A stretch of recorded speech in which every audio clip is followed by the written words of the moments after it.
एक छोटे से बस स्टैंड पर रामू नाम का एक गरीब लड़का चाय बेचता था। उसकी हालत ऐसी थी कि वह खुद दूसरों से मदद की उम्मीद करता था। दिन भर यात्रियों को चाय पिलाकर वह जैसे तैसे अपना गुजारा करता। एक दिन वहां एक अमीर और प्रभावशाली व्यक्ति अजय आया। वह महंगे कपड़े पहने था, उसके पास एक चमचमाती गाड़ी थी और उसके चेहरे पर आत्मविश्वास झलक रहा था। रामू ने सोचा, अगर ये आदमी मेरी चाय पिएगा तो शायद अच्छा पैसा देगा। वह दौड़कर उसके पास गया और बोला, साहब, एक चाय पी लीजिए, बहुत अच्छी बनी है। अजय मुस्कुराया और बोला, तुम हर दिन सिर्फ मांगने के बारे में ही सोचते हो, कभी देने के बारे में क्यों नहीं सोचते? रामू चौंक गया। मैं गरीब हूं साहब, मेरे पास देने के लिए कुछ भी नहीं है।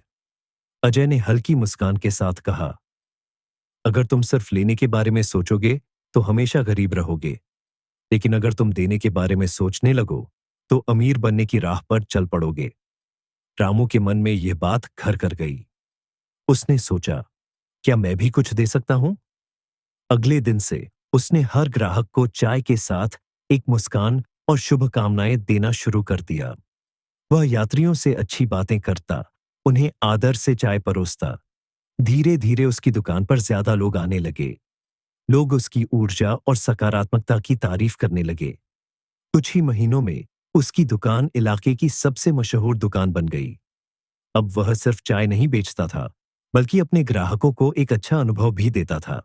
एक दिन वही अमीर आदमी अजय फिर से वहां आया और देखा कि रामू की दुकान अब कितनी मशहूर हो चुकी थी। वह मुस्कुराया और बोला, अब समझ आया कि देने से ही असली अमीरी मिलती है।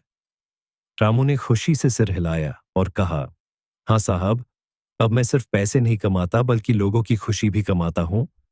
कहानी का सार, अगर हम सिर्फ पाने की उम्मीद करेंगे तो हमारी स्थिति कभी नहीं बदलेगी, लेकिन जब हम दूसरों को कुछ देने की सोचने लगते हैं तो जिंदगी हमें और ज्यादा देने लगती है।